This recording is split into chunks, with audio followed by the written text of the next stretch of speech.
प्रभु का धन्यवाद हो कि हम फिर से परमेश्वर के वचन के अध्ययन के लिए इस तरह से एकत्रित हैं और हम प्रार्थना के साथ बैठे कि प्रभु हमारे साथ व्यवहार करें। हम याकूब की पत्री का अध्ययन कर रहे हैं और उसी अध्ययन में आगे बढ़ते हुए हम निकाल लें याकूब की पत्री उसका पहला अध्याय और उसके 16 से लेकर 27 तक हम पढ़ लेंगे। जेम्स चैप्टर 1 वर्स 16 to 27, याकूब पहला अध्याय 16 से लेकर 27 तक पढ़ लेंगे। हे मेरे प्रिय भाइयों, धोखा न खाओ, क्योंकि हर एक अच्छा वरदान और हर एक उत्तम दान ऊपर ही से है और ज्योतियों के पिता की ओर से मिलता है, जिसमें न कोई परिवर्तन हो सकता है और न अदल बदल के कारण उस पर छाया पड़ती है। उसने अपनी इच्छा से हमें सत्य के वचन के द्वारा उत्पन्न किया, ताकि हम उसकी सृष्टि की हुई वस्तुओं में से एक प्रकार के प्रथम फल हों। हे मेरे प्रियो भाइयों, यह बात कि हर एक मनुष्य सुनने के तत्पर और बोलने में धीरे और क्योंकि मनुष्य का परमेश्वर के धर्म का निर्वाह नहीं कर सकता। इसलिए सारी मलिनता और वैर भाव बढ़ती उठी करके उस वचन को नम्रता से ग्रहण कर लो जो हृदय में बोला गया और जो तुम्हारे प्राणों के उद्धार कर सकता है। परंतु वचन पर चलने वाले बनो और केवल सुनने वाले ही नहीं, वो अपने आप को धोखा देते हैं। क्योंकि जो कोई वचन का सुनने वाला हो और उस पर चलने वाला ना हो, तो वो उस मनुष्य के समान है जो दर्पण में देखता है, इसलिए जो अपने आप को देखकर चला जाता है और तुरंत भूल जाता है मैं कैसा था। और जो व्यक्ति स्वतंत्रता की सिद्ध व्यवस्था पर ध्यान करता रहता है, वह अपने काम में इसलिए आशीष पाएगा कि सुनकर भूलता नहीं, पर वैसा ही काम करता है। यदि कोई अपने आप को भक्त समझे और अपनी रुचि पर लगाम ना दे, पर अपने हृदय को धोखा दे, तो इसकी भक्ति व्यर्थ है। हमारे परमेश्वर और पिता के निकट शुद्ध और निर्मल भक्ति यह है कि अनाथों और विधवाओं के क्लेश में उसकी शुद्धि लें और अपने आप को संसार से निष्कलंक रखें। प्रभु अपने वचन के पढ़े सुने जाने पर आशीष दे। हमने पिछले दिनों में जो अध्ययन किया था उसमें क्या देखा था, याद है? प्रलोभन के बारे में देखा था और हमने देखा था कि एक व्यक्ति किस तरह से प्रलोभन में पड़कर गिरकर पाप में गिर जाता है ना। मुझे बताइए कि प्रलोभन पाप है क्या? नहीं। फिर पाप क्या है? जब एक व्यक्ति प्रलोभन में गिर जाता है तब उसे पाप कहते हैं, है ना। तो सभी को प्रलोभन आता है क्या? कि कुछ विश्वासियों को नहीं होता प्रलोभन? सबको प्रलोभन होता है ना। पाप का ये जो स्वभाव हमारे अंदर है, उसके कारण हम में से सभी व्यक्तियों को, जितने भी विश्वासी हैं, वे सब इस समस्या के साथ संघर्ष करते हैं। कौन सी समस्या है? प्रलोभन की समस्या। कब तक रहेगी ये? जब तक हमारी सांस चल रही है तब तक हमें इसके साथ संघर्ष करना होगा। और हमने इस बात को देखा था कि एक व्यक्ति किस तरह से प्रलोभन में धीरे धीरे करके उसके स्टेजेस हमने देखे थे। क्या क्या देखे थे, याद है आपने? आपको याद है? पाप में गिरने का कारण हमने देखा था। किस तरह से एक व्यक्ति पाप में गिरता है, प्रलोभन किस तरह से आगे बढ़ता है, बता सकते हैं क्या? सबसे पहला क्या है? ओके, अभिलाषा। अपनी ही अभिलाषा से। दूसरा क्या है? अभिलाषा से क्या होता है? खिंचता है ना, और फंसता है। और उसके बाद अभिलाषा गर्भवती होती है, फिर पाप को जनती है और फिर अंततः मृत्यु को उत्पन्न करती है। देखिए, ये इसको अंग्रेजी में कहते हैं the slippery slope. Slippery slope मतलब, मेरे पास अगर होता तो मैं आपको दिखा सकता, बस इतना ही था, इसलिए भाई जूलियस लेके आना चाह रहे थे परंतु मैंने मना किया। आप समझ लीजिए कि स्लोप कैसे कहते हैं? स्लोप किसको कहते हैं? ढलान को कहते हैं ना, ढलान, है ना। जब एक ढलान हो और वो ढलान फिसलन भरी हो तो उसको क्या कहेंगे? फिसलने वाली ढलान या स्लिपरी स्लोप। इसमें क्या है कि एक व्यक्ति यदि पहले स्टेज पे है, यदि वो ध्यान नहीं दे तो क्या होगा, धीरे धीरे करके बाकी के जो जो कदम है उसमें नीचे नीचे की ओर गिरता जाएगा। सबसे पहला क्या है, अभिलाषा से खींचता और फंसता है। तो इसका मतलब यह है, मुझे बताइए, हमने इस बात को समझा था कि प्रलोभन किस तरह से आगे बढ़ता है। तो प्रलोभन के लिए शैतान किस चीज का उपयोग करता है, किस बात का उपयोग करता है? किसी बाहरी चीज का उपयोग करता है क्या? हमारे ही अंदर कुछ है समस्या। वो समस्या क्या है? क्या है हमारे अंदर? पाप का स्वभाव। ये एक घर के भेदी के समान है, या घर के ही अंदर बैठे एक दुश्मन के समान है, या इस तरह से भी कह सकते हैं कि ये एक चिंगारी के समान है, जो अगर कंट्रोल में नहीं रखा जाए तो क्या हो जाएगा, वो भड़क जाएगी और पूरे घर को जलाकर राख कर सकती है। तो हमारे ही अंदर कुछ है, कुछ कुछ कुछ ऐसी चीज है जिसका उपयोग शैतान करता है। वो क्या है? हमारे अंदर ये जो पाप का स्वभाव है, जिसके कारण हमारे अभिलाषा, हमारे अंदर अभिलाषाएं, पाप की अभिलाषाएं उत्पन्न होती हैं। शैतान क्या करता है? उसको फीड करने के लिए, उसके द्वारा हमें खींचता है और फंसाता है ना। किसी ने इस तरह से बताया कि जिस तरह से हाथी को पकड़ने के लिए जंगलों में क्या करते थे, पहले हाथी को पकड़ने के लिए पहले गड्ढा, बहुत बड़ा गड्ढा जो है वो खोद देते थे, और खोदने के बाद क्या करते थे, उसको जो है उसके उसके ऊपर जो है पेड़ की टहनियों को सब इस तरह से बिछा देते थे कि समझ में नहीं आता था कि वहां पर गड्ढा है, और उसके बीच में जो है केले का एक झाड़ भी जो है वो फिक्स कर देते थे, जिसमें केले जो है उसमें लगे हुए हैं। तो केला जो है बहुत पसंद है हाथी को। तो क्या होता है, हाथी दूर से देखता है कि केले का पेड़ है, परंतु उसे नहीं समझ में आता है कि केले के पेड़ के नीचे क्या है, गड्ढा है ना। तो उसके अंदर ये जो केला खाने की जो इच्छा है, वो उसे खींचकर उसकी ओर लेकर आता है, और उसके बाद क्या होता है, वो आगे बढ़ता है, लेकिन उसे नहीं मालूम कि वहां पर जो है झाड़ियां हैं, और उसमें गिरकर वो जो है खिंचकर वो फंसकर उसके अंदर गड्ढे में गिर जाता है। कुछ उसी तरह का चित्र है जहां पर हमारे अंदर जो पाप का स्वभाव है, यदि हमने उसे पवित्र आत्मा के नियंत्रण में देते हुए, परमेश्वर के वचन से अपने आप को भरते हुए यदि हमने उस पर नियंत्रण नहीं रखा, तो क्या होगा, हमारे अंदर पाप की अभिलाषाओं का उपयोग करके शैतान हमें क्या करेगा, धीरे धीरे करके पाप के प्रलोभन में खींचकर फंसा कर गिरा देगा। फिर हमने इस बात को देखा था कि अभिलाषा गर्भवती होती है। अब देखिए, कोई भी पाप का विचार जो है, हमारे पास समय कम है इसलिए मैं बहुत जल्दी से, ये हम देख चुके हैं, परंतु ऐसा लगा मुझे कि थोड़ा सा और उसे हम रिवाइज कर लें। कोई भी पाप का विचार या कोई भी बात जो हम पाप, भाई ने भी हमको स्मरण दिलाया था कि हम जो चीजें देखते हैं या सुनते हैं, है ना, ये सब चीजें जो है हमारे मन के अंदर जो है हमारे मेमोरी में दर्ज हो जाती हैं, है ना। लेकिन एक बात है, यदि हमारे मन में कोई विचार आता है, प्रलोभन का विचार आता है, कुछ पाप करने की प्रेरणा हमारे मन में आती है, तो वो अपने आप में पाप नहीं, वो विचार आया हमारे मन में, लेकिन हम उस विचार के साथ क्या करते हैं, है ना। तो जैसे ही एक विचार आता है, एक पाप करने का विचार आता है, तुरंत क्या करना है, उसे उसी समय पर उसको इनकार करने की आवश्यकता है, जैसा कि भाई ने हमें स्मरण दिलाया था। यदि न करें तो क्या होगा मालूम है, आपने उसको थोड़ी देर के लिए अपने मन के अंदर जगह दे दी, तो क्या हो जाएगा, वो गर्भवती होगी, मतलब वो आकार में बढ़ने लगेगा। वो विचार पहले जिस छोटे से एक विचार के रूप में था, परंतु वो विचार धीरे धीरे करके बढ़ने लगेगा।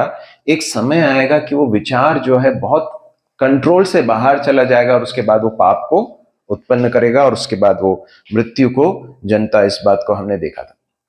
ये सब कहने के बाद 16वें पद में याकूब हमें स्मरण दिलाता है, हे मेरे भाइयों, धोखा न खाओ, do not be deceived my beloved Brethren. क्यों कह रहा है याकूब यहां पर कि हे मेरे प्रिय भाइयों, धोखा न खाओ? क्योंकि जिस बात को अभी तक उसने कहा, किस बात के बारे में बता रहा है, प्रलोभन के बारे में बता रहा है। उसके बारे में बताने के बाद याकूब ये कह रहा है कि देखो, यदि तुम ध्यान से अपने जीवन को व्यतीत नहीं करोगे, यदि तुम ध्यान से अगर अलर्ट नहीं रहोगे, तो धोखा खा सकते हो। तो अब देखिए, शैतान ने अदन की वाटिका में धोखा दिया। किसको धोखा दिया? भरमाया। किसको धोखा है? हवा को, आदम को भरमाया, और उसके बाद वो लोग पाप कर बैठे, है ना। शैतान आज भी भरमाता है, धोखा देता है ना। और शैतान के का जो धोखा है उसमें सबसे बड़ा धोखा यह है कि जब पाप का प्रलोभन लेकर आता है तो वो इस तरह से दिखाता है कि ये इसमें जो है बहुत अच्छाई है, या फिर ये बहुत बढ़िया है। और इस, जैसा कि भाई ने भी हमको स्मरण दिलाता है ना, हवा के साथ जो बातचीत करता है शैतान, तो अंततः ये सब मेरे अच्छे के लिए होगा, ये शैतान बताना चाहता। परंतु ऐसा है क्या? वास्तविकता यह है क्या? नहीं। वास्तविकता यह है कि शैतान किसके लिए आता है? जरा एक भाग जल्दी से निकाल लीजिए, यूहन्ना 10:10 पढ़ेंगे। यूहन्ना 10:10। चोर किसी और काम के लिए नहीं, परंतु केवल चोरी करने और घात करने और नष्ट करने को आता है। मैं इसलिए आया कि वे जीवन पाए और बहुतायत से पाए। चोर चोरी करने, घात करने और नष्ट करने को आता है। और हम जानते हैं कि प्रभु यीशु मसीह किसकी ओर इशारा कर रहे हैं? शैतान जो है वो किस उद्देश्य के साथ आता है हमारे पास? हमारी भलाई को मन में रखकर नहीं आता, परंतु किस लिए आता है? चोरी करने, घात करने और नष्ट करने के लिए। हर बार जब पाप का प्रलोभन हमारे मन में आता है, हमारे सामने आता है, तो इस बात को याद रखिए कि शैतान का इसमें जो उद्देश्य है वो हमें धोखे में डालना है, हमें भ्रम में डालना है, हमें भरमा देना है, हमें ऐसा दिखाना है कि ये बहुत बढ़िया है, परंतु उसके अंत में क्या है? नाश है। और हमने नीति वचन है ना, नीति वचन से उस युवा के बारे में भी हमने एक चित्र देखा था। देखिए, अब वो आगे जाकर कहता है, हे प्रिय भाइयों, धोखा न खाओ। उसके बाद 17वां पद, क्योंकि हर एक अच्छा वरदान और हर एक उत्तम दान ऊपर ही से है और ज्योतियों के पिता की ओर से मिलता है, जिसमें न तो कोई परिवर्तन हो सकता है और न अदल बदल के कारण उस पर छाया पड़ती है। यहां पर वो बता रहा है, क्योंकि हर एक अच्छा वरदान और हर एक उत्तम दान किसकी ओर से है? ऊपर ही से है, अर्थात परमेश्वर की ओर से है ना। इसके ठीक पहले क्या कहा उसने? क्या कहा? हे प्रिय भाइयों, धोखा न खाओ। उसके बाद बता रहा है कि अच्छे वरदान और उत्तम दान सब कहां से मिलता है? परमेश्वर की ओर से हमें मिलता है। देखिए, यहां पर याकूब इस बात को बताना चाहता है, शैतान हमें इस धोखे में डालना चाहता है कि पाप अच्छा है। पाप कैसा है? अच्छा है। देखिए, वो उसको इस तरह से पैकेज करके देता है हमें, इस तरह से उसको बनाकर हमारे सामने लेकर आता है कि हमें यह लगता है कि बहुत अच्छा है। शायद हवा के साथ भी यही हुआ ना, दिखने में अच्छा है और खाने में स्वादिष्ट है और ज्ञान बढ़ाने के लिए अच्छा है। तो अल्टीमेटली शैतान कहना क्या चाहता है? पाप को देखा, पाप की ओर इशारा करके शैतान क्या कहना चाहता है? ये दिस इज गुड, ये अच्छा है। परंतु वास्तविकता क्या है मालूम है? पाप जो है वो अच्छा नहीं, परंतु बहुत ही गंदा है, बहुत ही बुरा है। इस बात को परमेश्वर का वचन हमें स्मरण दिलाता है। जो कुछ भी बुरा है, अब ध्यान से सुनिए, जो कुछ भी बुरा है, जिसमें किसी तरह की बुराई हो, जिसमें किसी तरह की गंदगी हो, अनैतिकता हो, वो परमेश्वर की ओर से है क्या? नहीं है। अब यहां पर याकूब इस बात को बता रहा है, परमेश्वर, शैतान हमारे सामने कुछ प्रलोभन लेकर आ रहा है, शैतान हमें धोखे में डालना चाहता है। परमेश्वर क्या देना चाहता है? उत्तम और अच्छा वरदान हमें देना चाहता है। दूसरी बात देखो, पहला धोखा क्या था? शैतान ये बताना चाहता है कि पाप जो है वो अच्छा है ना, पाप अच्छा है, और हम हमारे सामने जो पाप का प्रलोभन है उसमें गिराकर हमें बता कि यदि ये करोगे तो तुम्हारे लिए अच्छा होगा ना। तो पाप अच्छा है, और शैतान हमें इस धोखे में भी डालना चाहता है कि परमेश्वर हमें अच्छा वरदान नहीं देना चाहता या अच्छी चीजें नहीं देना चाहता। आप सब साथ में हैं? देखिए, जब अदन की वाटिका में शैतान हवा से बात कर रहा है तो क्या कह रहा है? देखो, क्या परमेश्वर ने मना किया है कि सारे फलों को खाने के लिए? नहीं, एक पेड़ के फल को मना किया है। अरे फिर वो कहता है कि देखो, परमेश्वर ने जानबूझकर तुम्हें ये फल खाने के लिए मना किया है। इसका मतलब क्या है? सीधी सरल भाषा में कहें तो हम क्या कह सकते हैं? ये कह सकते हैं कि परमेश्वर तुम्हें अच्छी चीज नहीं देना चाहता। यही कहना चाहता ना शैतान। यदि परमेश्वर भला होता, यदि परमेश्वर अच्छा होता तो तुम्हें ये फल खाने के लिए देता। तो शैतान क्या कहना चाहता है? परमेश्वर जैसा दिखता है वैसा अच्छा नहीं है। और यहां पर याकूब क्या कह रहा है? हर एक अच्छा और उत्तम वरदान कहां से मिलता है? परमेश्वर की ओर से मिलता है। अब ध्यान से सुनिए, इस धोखे से बचने के लिए एक बहुत ही कारगर उपाय या फिर एक बहुत ही अच्छा कार्य जो हम कर सकते हैं, बहुत ही एक क्या बोलना चाहिए, एक प्रभावशाली एक कदम जो उठा सकते हैं, वो ये है, हर बार, ध्यान से सुनिए इस बात को, हर बार जब एक विचार हमारे मन में आए तो हमें एक सवाल करना है, अपने आप से सवाल करना है कि ये विचार कहां से आ रहा है? ये परमेश्वर की ओर से आ रहा है या परमेश्वर के विरोधी शैतान की ओर से आ रहा है? समझ में आ रहा है क्या आपको? सही है कि नहीं? क्योंकि यहां पर याकूब क्या कहना चाहता है? अच्छा दान किसकी ओर से आ रहा है?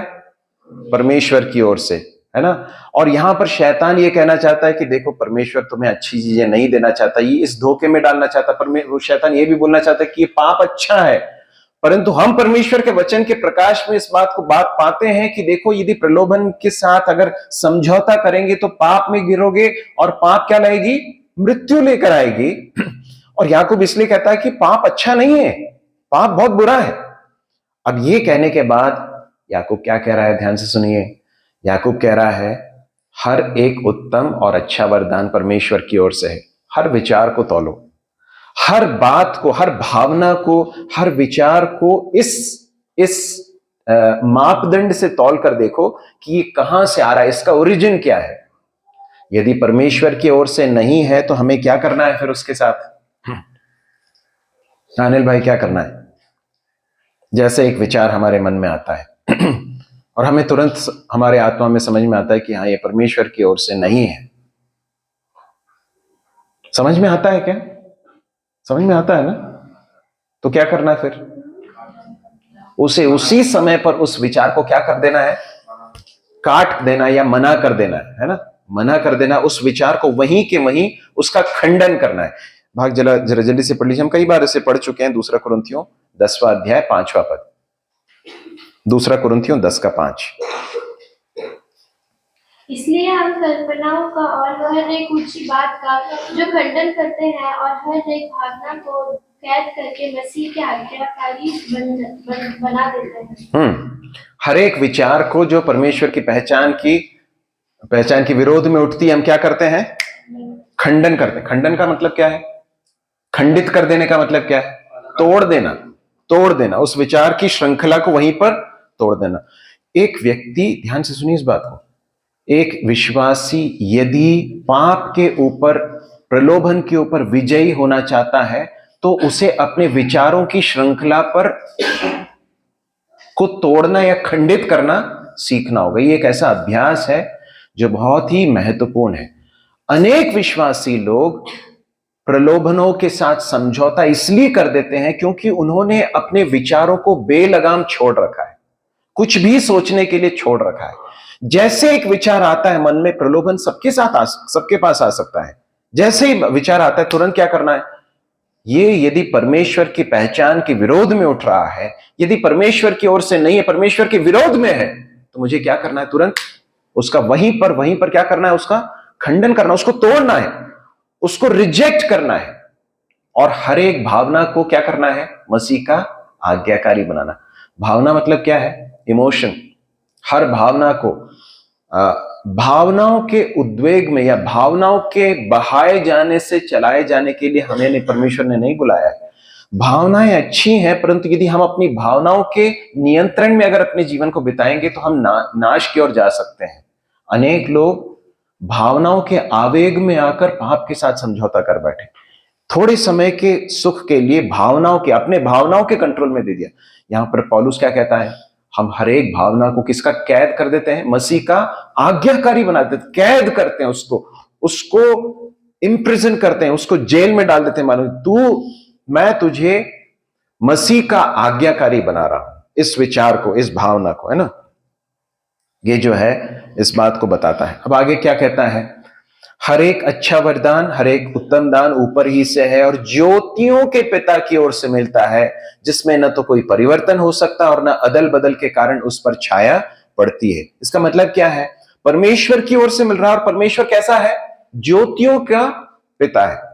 मतलब अब इसे समझना हो तो हम यूहन्ना की पत्री में, जब पहले यूहन्ना की पत्री पहले अध्याय में क्या पढ़ते हैं, जो समाचार हमने उससे सुना और जो तुम्हें सुनाते हैं वो क्या है कि परमेश्वर, बोलिए आगे बढ़ाइए, परमेश्वर ज्योति है और उसमें कुछ भी अंधकार नहीं। यदि हम कहते हैं कि हम उसके साथ सहभागिता करते हैं, रखते हैं, संगति रखते हैं, और यदि हम अंधकार में चलते हैं तो हम अपने आप को धोखा देते हैं, हम झूठ बोलते हैं, है ना। ये बात यूहन्ना कहता है ना। तो यहां पर परमेश्वर का वचन हमें स्मरण दिलाता है, क्या कहता है, परमेश्वर कैसा है, ज्योतियों का पिता, या फिर ही इज लाइट। वो ज्योति है, वो पवित्र है ना। वहां से जो कुछ मिलता है वो कैसा है, वो पवित्र ही होगा, वो उसमें किसी भी तरह का अंधकार नहीं होगा, है ना। और उसके बाद फिर क्या लिखा है, उसमें न अदल बदल के कारण छाया पड़ती है, उसमें कोई परिवर्तन नहीं है। छाया, परछाई जो है वो बदलती रहती है ना, सूरज के मूवमेंट के हिसाब से जो है छाया क्या होती है, बदलती जाती है। पहले समय में जब क्लॉक नहीं होते थे, घड़ियां नहीं होती थी, तो लोग किस तरह से समय को देखते थे, परछाई कितनी आगे बढ़ी है, या फिर कहां पर, उस हिसाब से वो बोलते थे कि हाँ भी दोपहर है या तीसरा पहर है, इस तरह से वो लोग कहा करते थे। परमेश्वर के साथ ऐसा नहीं होता है। परमेश्वर ज्योति है, उसमें न तो कोई अंधकार है, उसमें न कोई परिवर्तन है, उसमें परछाई जिस तरह से बदलती है उसमें कोई अदल बदल की छाया नहीं पड़ती, उसमें किसी तरह का कोई परिवर्तन नहीं है। इसका मतलब क्या है, उसकी पवित्रता में, उसकी भलाई में, उसके सामर्थ्य में, उसकी विश्वास योग्यता के, उसमें, उसके हर बात में वो कैसा है, अपरिवर्तनीय है। ही इज गुड, वो अच्छा है, उसकी भलाई में वो पूरी रीति से एक समान है ना। क्यों इस बात को याकूब बता रहा है, इसलिए बता रहा है कि परमेश्वर कंसिस्टेंट है, परमेश्वर एक समान है ना। परमेश्वर के स्टैंडर्ड के साथ कभी कोई बदलाव नहीं आएगा। परमेश्वर ने आज कुछ कहा और कल कुछ और कह रहा है, ऐसा नहीं हो सकता है। परमेश्वर अपनी पवित्रता में, अपने भलाई में, अपने स्टैंडर्ड्स में हमेशा एक समान है। और इसलिए वो जो कहता है, उसके वचन में हमसे जो अपेक्षित करता है, उसके प्रति परमेश्वर हमेशा हमसे किस बात की अपेक्षा करता है, ओबीडियंस की, आज्ञाकारिता की मांग करता है। क्यों? क्योंकि परमेश्वर में कभी कोई परिवर्तन नहीं आता है। ठीक है, इस बात को याकूब बता रहा है। 18वें पद में पढ़ें, उसने अपनी ही इच्छा से हमें सत्य के वचन के द्वारा उत्पन्न किया, ताकि हम उसकी सृष्टि की हुई वस्तुओं में से एक प्रकार के प्रथम फल हों।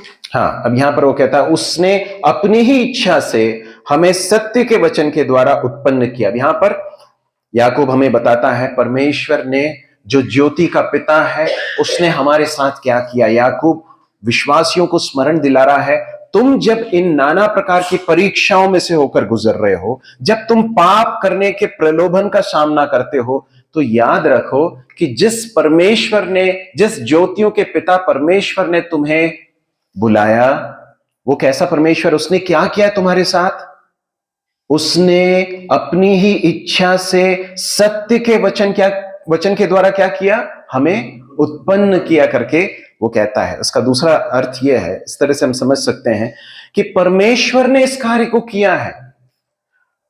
इफिसियों की पत्री 2 अध्याय में हम ऐसा पढ़ते हैं कि हम कैसी अवस्था में थे, मरे हुए थे, पाप और अधर्म में मरे हुए थे। परमेश्वर ने उत्पन्न किया है। परमेश्वर ने कैसे उत्पन्न किया, अपनी ही इच्छा से, इसमें हमारा कोई योगदान नहीं है। परमेश्वर ने अपनी ही इच्छा से हमें सत्य के वचन के द्वारा, कौन से वचन के द्वारा, सत्य के वचन के द्वारा, ये ध्यान रखना क्योंकि आगे जाकर इसका एक एप्लीकेशन आगे के भागों में हमें समझ में आएगा। वचन के द्वारा, सत्य के वचन के द्वारा परमेश्वर ने उत्पन्न किया करके हम पढ़ते हैं। पहला पत्रस 1:23 भी पढ़ लें, 1 Peter chapter 1 verse 23।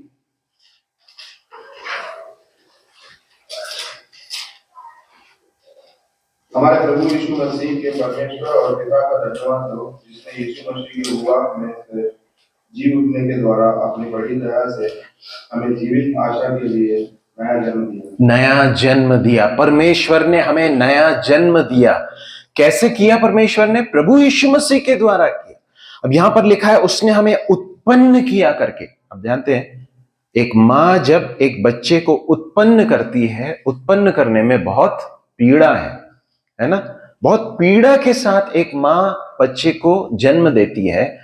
हमारा नया जन्म जो हुआ है उसमें हमने कोई पीड़ा नहीं अनुभव किया है, परंतु जिसने हमें उत्पन्न किया है उसने बहुत पीड़ा के साथ हमें उत्पन्न किया। कैसे, क्या पीड़ा थी?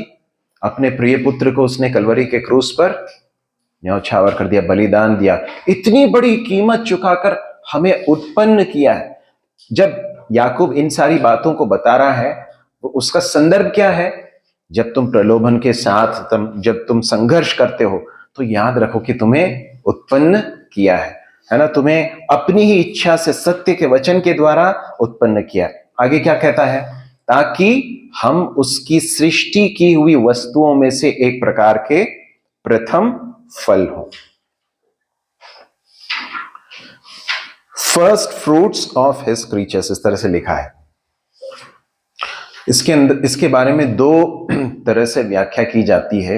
एक तो विचार यह है कि जब याकूब जिस समय पर इस बात को कह रहा है वो समय कौन सा है? प्रभु यीशु मसीह के मृत्यु हुई, बलिदान हुआ, उसके बाद फिर कलीसिया स्थापित हुई। कलीसिया के प्रारंभिक समय की बात है ना? प्रभु यीशु मसीह का भाई है। तो उस समय पर लोग प्रभु के ऊपर विश्वास करके जो कलीसिया जो है वो बन रही है, अनेक लोग जो है विश्वास कर रहे हैं। और ये जो विश्वास कर रहे हैं ये क्या है? एक तरह के प्रथम फल हैं जो इस बात की गारंटी है या इस बात की ओर इशारा करते हैं कि आने वाले दिनों में और भी लोग प्रभु यीशु मसीह पर विश्वास करके इस कलीसिया के अंग होंगे। समझने के लिए, प्रथम फल जब हम कहते हैं, जब भी एक पेड़ में जब पहला फल लगता है, जब भी एक फल लगता है, जाम का पेड़ हो, आम का पेड़ हो, जब पहला फल लगता है तो क्या समझ में आता है? वो अब और भी फल लगेंगे, है ना? और भी फल लगेंगे। प्रथम फल हमेशा, फर्स्ट फ्रूट जो है हमेशा जब भी बाइबल में यूज किया गया है तो उसी संदर्भ में किया गया है। तो परमेश्वर ने सुसमाचार पर विश्वास करने वाले लोगों को उद्धार दिया, नया जन्म दिया, उत्पन्न किया। और याकूब कहता कि तुम कैसे हो? प्रथम फल, मानो उसके प्रथम फल हो, इस बात का की गारंटी हो कि और भी लोग प्रभु को जानेंगे।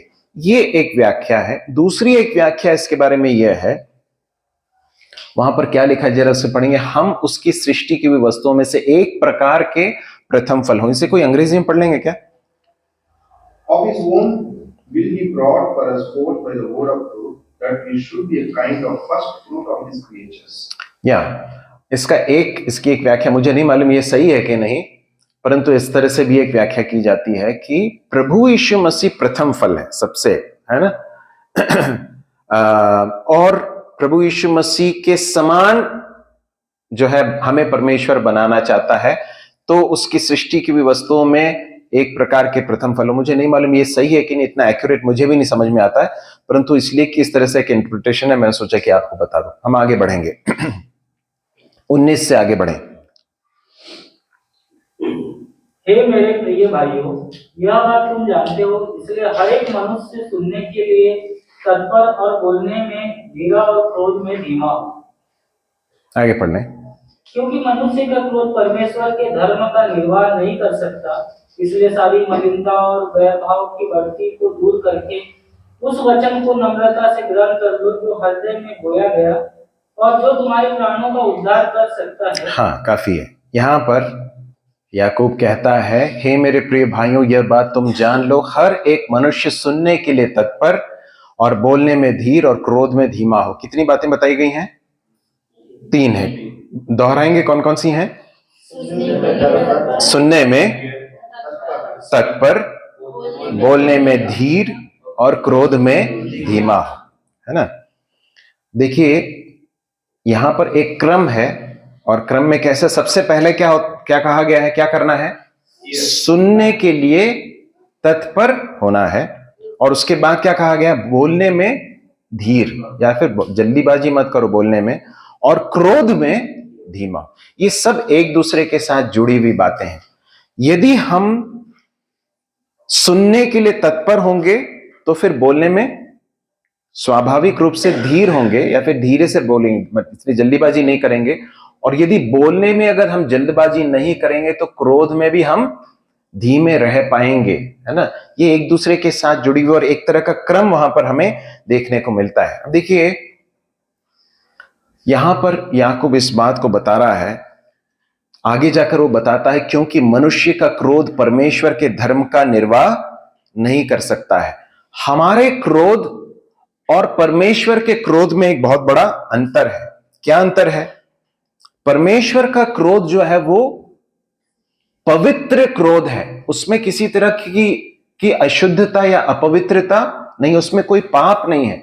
परंतु जब मनुष्य क्रोध करता है तो कई बार पाप कर जाता है, अनेक बार या अधिकांश बार वो क्या कर जाता है? पाप करता है। यहां पर वो कहता है, पर मनुष्य का क्रोध परमेश्वर के धर्म का निर्वाह नहीं कर सकता है। हम रोमियो की पत्री पहले अध्याय में कहते हैं, परमेश्वर का क्रोध मनुष्य की सारी अभक्ति और अधर्म के विरुद्ध भड़कता है ना। जब परमेश्वर क्रोध करता है तो उस क्रोध का कारण क्या है, उसका आधार क्या है? परमेश्वर ने जो स्टैंडर्ड बनाया है, परमेश्वर ने जो नियम बनाए हैं, उन नियमों के उल्लंघन के कारण परमेश्वर का क्रोध भड़कता है। आप लोग साथ में हैं? समझ में आ रहा है? हम लोग कई बार गुस्सा क्यों होते हैं? क्यों होता है हमें क्रोध? क्या आता है? हमारी पसंद की चीज, हाँ, हमें पसंद नहीं आया। सामने वाले ने जिस तरह से हमारे साथ व्यवहार किया वो हमें पसंद नहीं आया। हमारे साथ जिस तरह से बर्ताव किया गया वो हमें पसंद नहीं आया। तो जब हमें हमारी पसंद या नापसंदगी पर आधारित होता है कई बार हमारा क्रोध, परंतु परमेश्वर का क्रोध ऐसा नहीं होता है। और इसलिए मनुष्य का क्रोध जो है वो अधिकांश परमेश्वर की उस धार्मिकता के मापदंड के साथ अलाइन नहीं होता है, परमेश्वर के धार्मिकता को एग्जिबिट नहीं करता, प्रकट नहीं करता है। इसी बात को यहां पर याकूब बता रहा है। और इसलिए वो क्या कह रहा है? ध्यान रखो कि क्रोध में पाप न करो। उसके लिए पहला कदम क्या है? हाँ प्रेमंती सिस्टर, सुनने के लिए तत्पर, है ना। सुनने के लिए क्या करना है? तत्पर होना है। और उसके बाद बोलने में धीर और क्रोध में धीमा। किसी ने इस तरह से कहा कि परमेश्वर ने मनुष्य को कितने कान दिए? 2 कान दिए। और वो भी कैसे हैं? एक सुनने के लिए और दूसरा निकालने के लिए।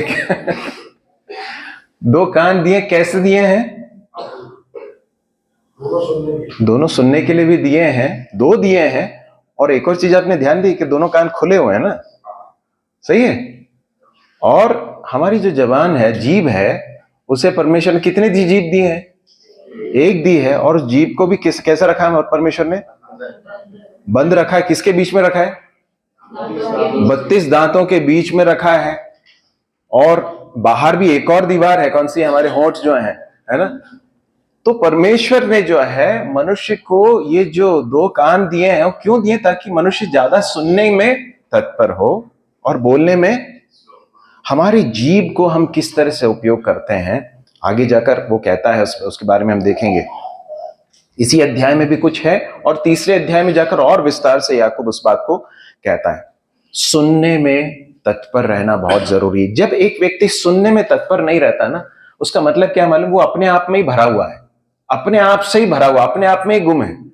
वो किसी और की सुनना नहीं चाहता है। यदि आप वास्तव में आप दूसरों की बात को सुनने के लिए आप अपने कानों को खोलेंगे ना, तो फिर आप इतनी जल्दी रिस्पॉन्ड नहीं करेंगे। कई लोग सुनने के लिए तत्पर ही नहीं है, उसके पहले उनके मुंह में आ जाता है। कुछ भी बात सुनी नहीं, तुरंत रिस्पॉन्ड किया। अब मैं आपसे चाहता हूं, आप खुद अपने जीवन को जरा 2 मिनट के लिए एनालाइज कीजिए कि जब कोई व्यक्ति, सामने वाला व्यक्ति हमसे कुछ बात कर रहा हो या कोई सिचुएशन आता है, हमारा पहला रिस्पॉन्स सुनना होता है कि बोलना होता है? सुनना होना चाहिए, परंतु अक्सर क्या होता मालूम है, हम लोग अक्सर बोलते हैं, तुरंत हम रिस्पॉन्ड करते हैं, बोल देते हैं।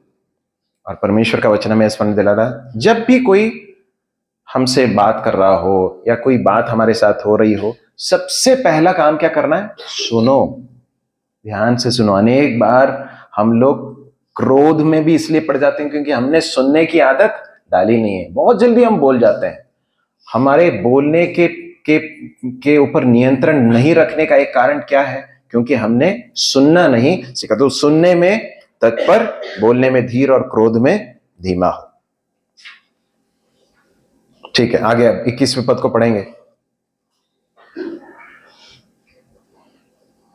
इसलिए सारी मलिनता और भेदभाव की बढ़ती को दूर करके उस वचन को नम्रता से ग्रहण कर लो जो हृदय में बोया गया और जो तुम्हारे प्राणों का उद्धार कर सकता है। हाँ, इसलिए सारी मलिनता और बैर भाव की बढ़ती को दूर करना है ना। ले असाइड करके लिखा है, अंग्रेजी में लिखा है ले असाइड, उसको दूर कर दो ना। इन चीजों को, किन बातों को? मलिनता और बैर भाव। मलिनता मतलब क्या है? अशुद्धता, कोई भी गंदगी मन की हो सकती है, विचारों की हो सकती है, या फिर दृष्टि में हो सकती है, बातचीत में हो सकती है।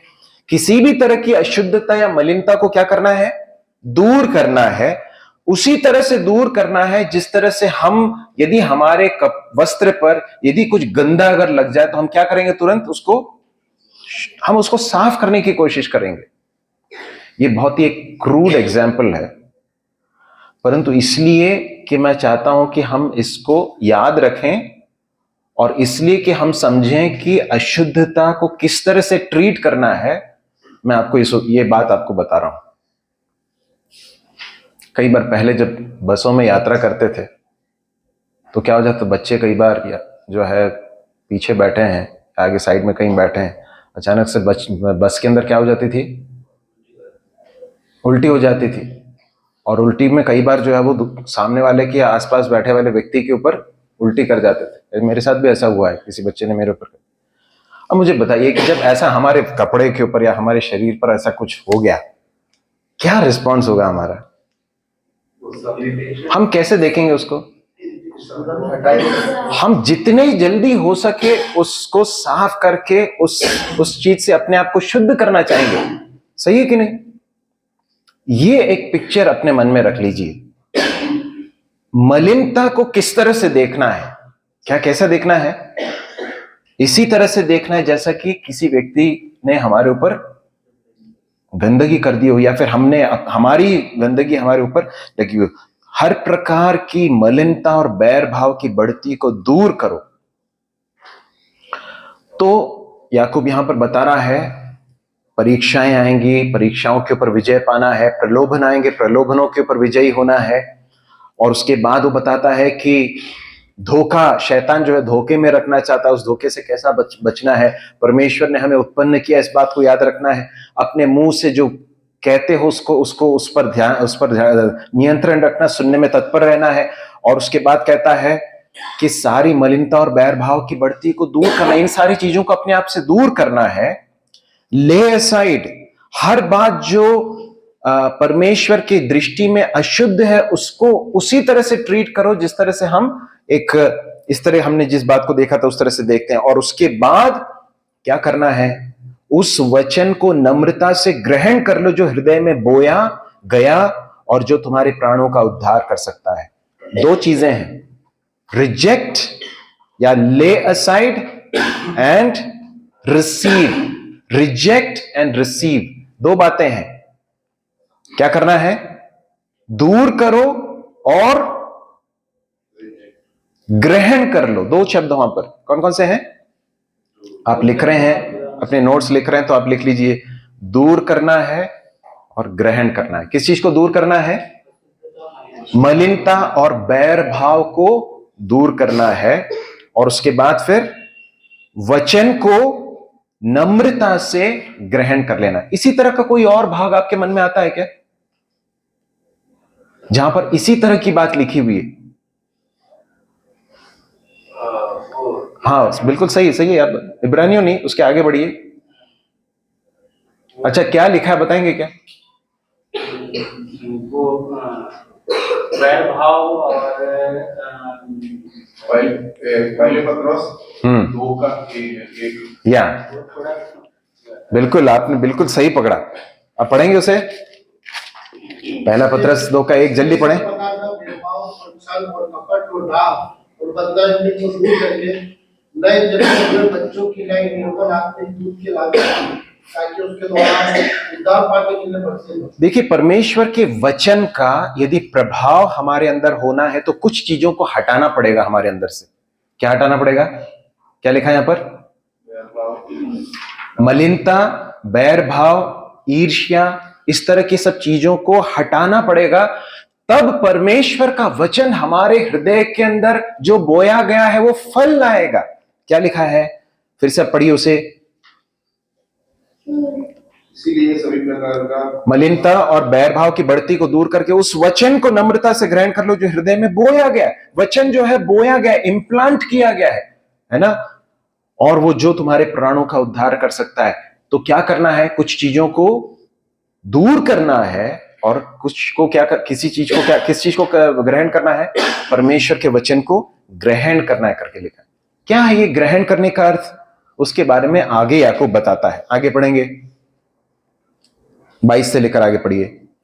परंतु वचन पर चलने वाले बनो और केवल सुनने वाले ही नहीं जो अपने आप को धोखा देते हैं, क्योंकि जो कोई वचन का सुनने वाला हो और उस पर चलने वाला न हो तो वह उस मनुष्य के समान है जो अपना स्वाभाविक मुंह दर्पण में देखता है, इसलिए कि वह अपने आप को देखकर चला जाता और तुरंत भूल जाता है कि मैं कैसा था। पर जो व्यक्ति स्वतंत्रता की सिद्ध व्यवस्था पर ध्यान करता रहता है वह अपने काम में इसलिए आशीष पाएगा कि सुनकर भूलता नहीं पर वैसा ही काम करता है। बस काफी है।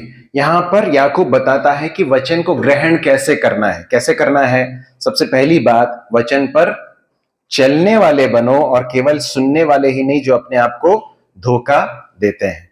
आगे वो कहता है क्योंकि जो कोई वचन का सुनने वाला हो और उस पर चलने वाला न हो वह उस मनुष्य के समान जो अपना स्वाभाविक मुंह दर्पण में देखता है, इसलिए कि वह अपने आप को देखकर चला जाता, तुरंत भूल जाता है कि मैं कैसा था। वचन को किसके साथ तुलना की गई? यहां पर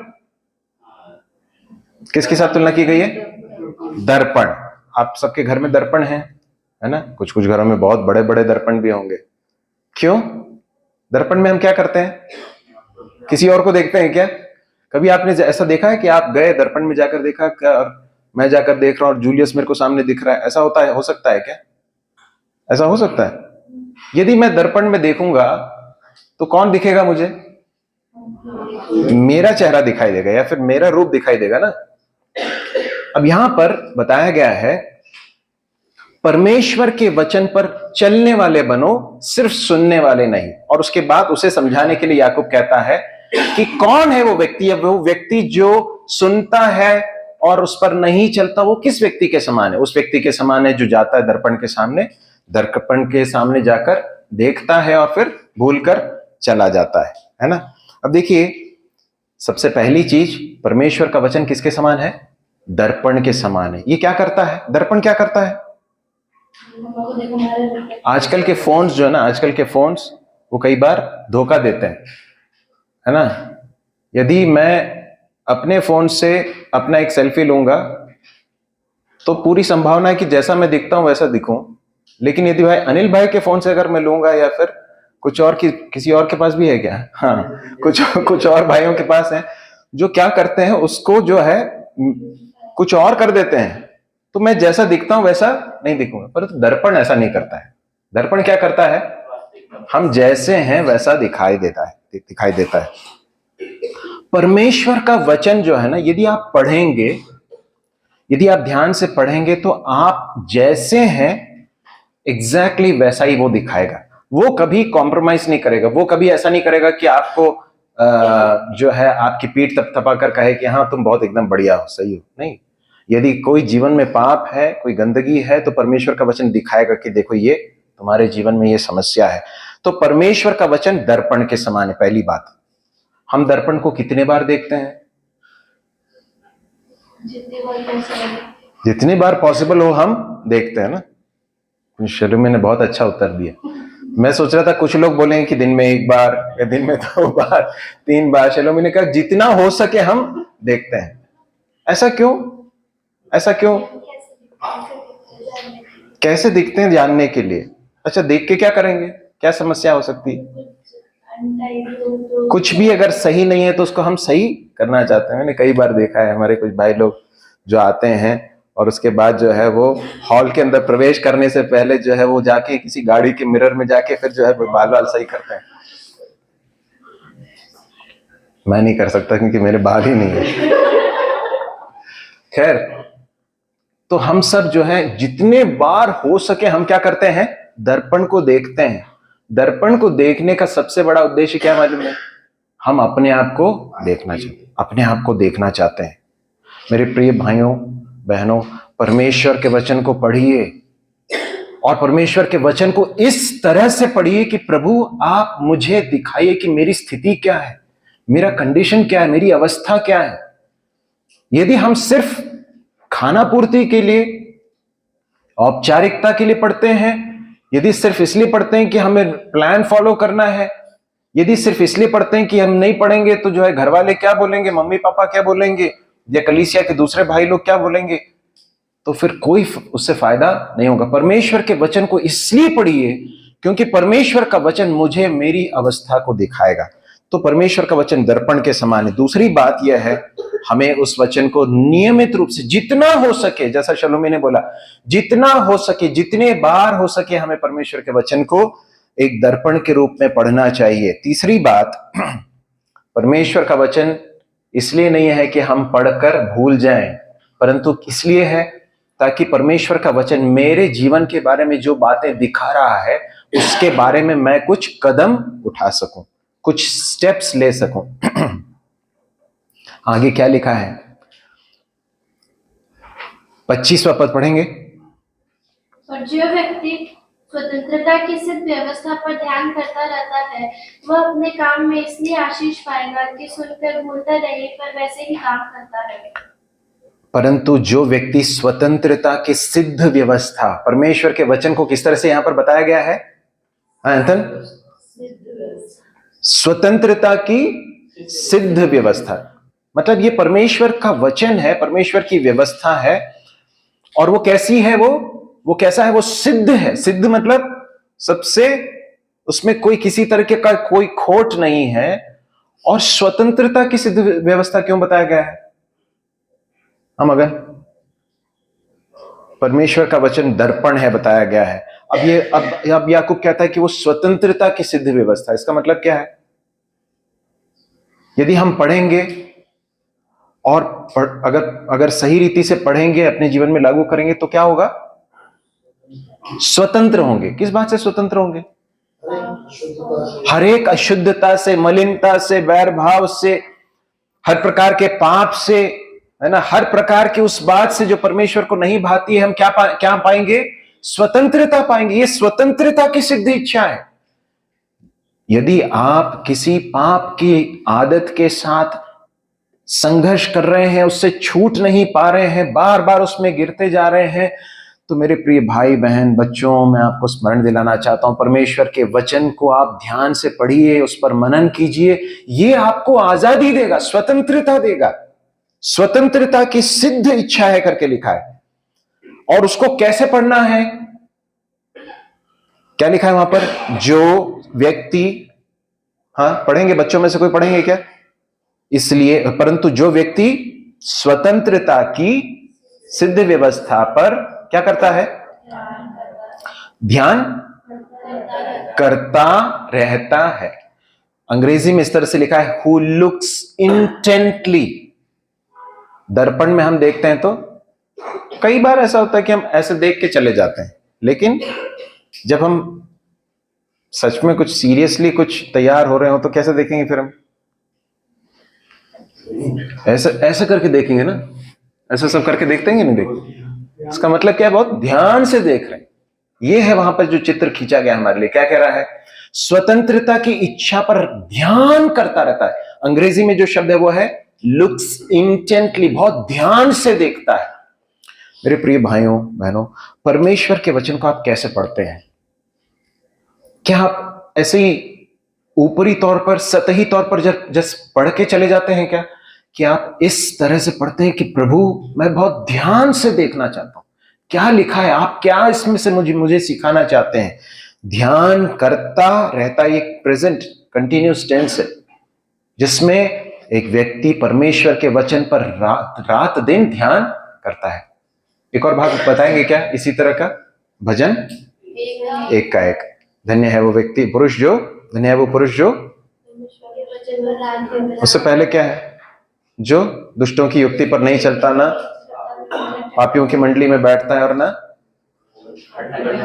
ऐसा है क्या? नहीं, खड़ा होता है। उसके बाद न ठट्टा करने वालों की मंडली में बैठता है, परंतु वो परमेश्वर की व्यवस्था पर रात दिन ध्यान करता रहता। वो किसके समान है?